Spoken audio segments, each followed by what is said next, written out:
An important aspect came up during the Mashujade celebrations at Buhungu Stadium in Kakamega County, where the governor of the county 037 Wycliffe Oparanya called upon the president to help and support in the reviving of the sugar industry in the sugar belt zone in Western Kenya. This, of course, is 3 months after Parliament acrimoniously shut down the sugar report, which was tabled before the House by the Joint Parliamentary Committee, which was chaired by Kenyan Member of Parliament Kanini Kega. Afterwards, it accused the committee of falling short of substantively debating or looking into the issue following the contradictory statements made by Ministers Fred Matiang'i, Adan Mohamed, and Mwangi Kyun Juri. We'll make sense of that before we go to the handshake. And on that, I come to Ben Kinuthia first, and looking at it and its contribution to the GDP and its economic importance, the number of farmers that it does support, and the conduct of Parliament in shutting down the sugar report.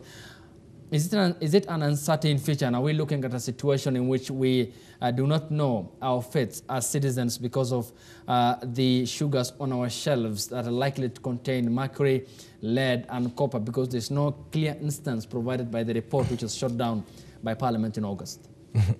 I keep saying that sometimes it amazes me to talk about sugar, because like now I have taken tea and it has some sugar, and they say that our sugar could have mercury, and maybe I have taken mercury, so I'm probably not even consistent in what I'm saying because mercury affects the head. But let me hope that what I'm saying makes sense. And the first of those things is when you talk about sugar and you talk about the sugarcane farmer, before you even go to the government, I think the sugarcane farmer has a problem. Where I come from in Central Province, our farmers used to carry milk, and when you go to the dairy, the milk that you brought yesterday is rotting there. And when you go back home with the milk, even the dogs don't want to see it because there's too much milk in that home. So it was very painful to see people in places like Nyandarua and Nyahururu pour that milk into a trench and just go home with an empty jerry can. So you milk the cow and then you pour the milk. But the farmers in Central Province decided, no, enough is enough. They formed societies, and with these societies, they were able to come up with their own milk processing plants. And those self-milk processing plants is what have seen people like Githongori Daily come up with their own brand of milk, and they are doing very well. The farmers in Western Province need to realize that sometimes to have a sugar mill can be as easy as less than 5 million shillings. And if they come together as 100 farmers or 200 farmers, they can be able to buy their own small machine for making their own small amount of sugar, which they then market and sell as a finished product. So before you even go to the government, for many years, if you have been selling sugarcane for 50 years and the government has been shortchanging you, and you have not been telling yourself that we need to come together and think of a way that we can also help ourselves, there's a problem there. But that doesn't indemnify the government. The government needs to ask itself very serious questions. We have put in more than 25 billion in Mumia's sugar within the last 10 years. Where is this money going to? Because in my view, the first person to have received this money should have been the farmer. So if I was government, I would do it differently. Again, I keep telling the president, change will come in our generation. Hire my generation, you will be a happy president. This is what I mean. For example, farmers were taking loans from KCB and NIC and all the other banks, and they were using that to buy fertilizer and everything and grow their sugarcane. So if I was the president, I would not release the money to Mumia's sugar. I would release the money to the banks, because these banks have a system of accountability. What Bank A would do, for example, is they would deduct all the loans that they had given to individual farmers before they pay them whatever is remaining. Now that farmer tomorrow is able to go back to the same bank and borrow a loan.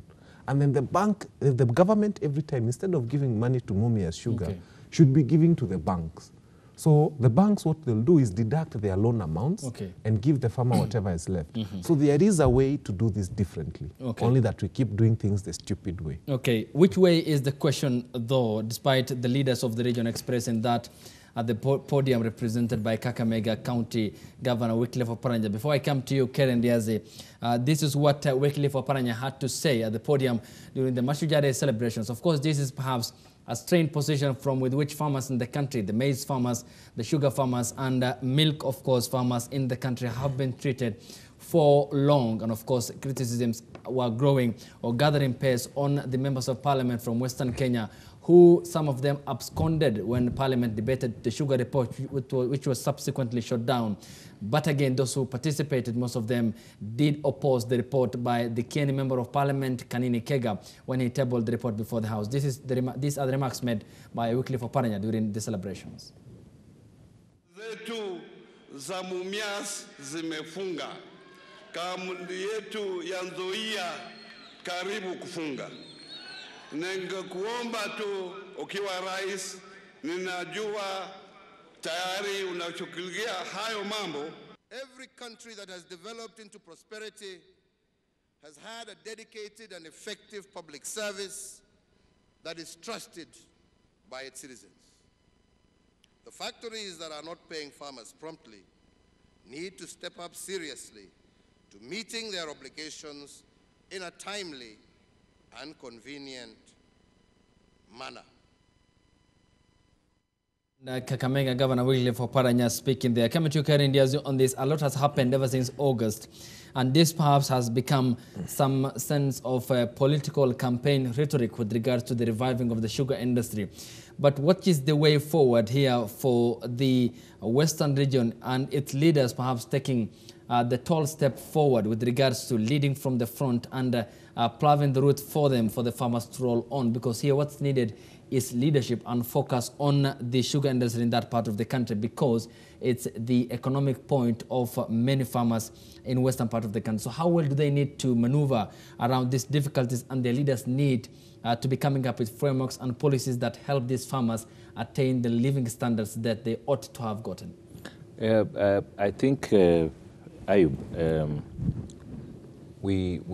I don't see a solution to the sugar industry from the current crop of Luhya leaders. And I'm sorry to say so, because this issue of sugar has been there for long, and they saw it coming. Because as it stands, there's no way you can have sugarcane in your farm for over 2 years, and then you get one harvest and expect it will solve all your problems.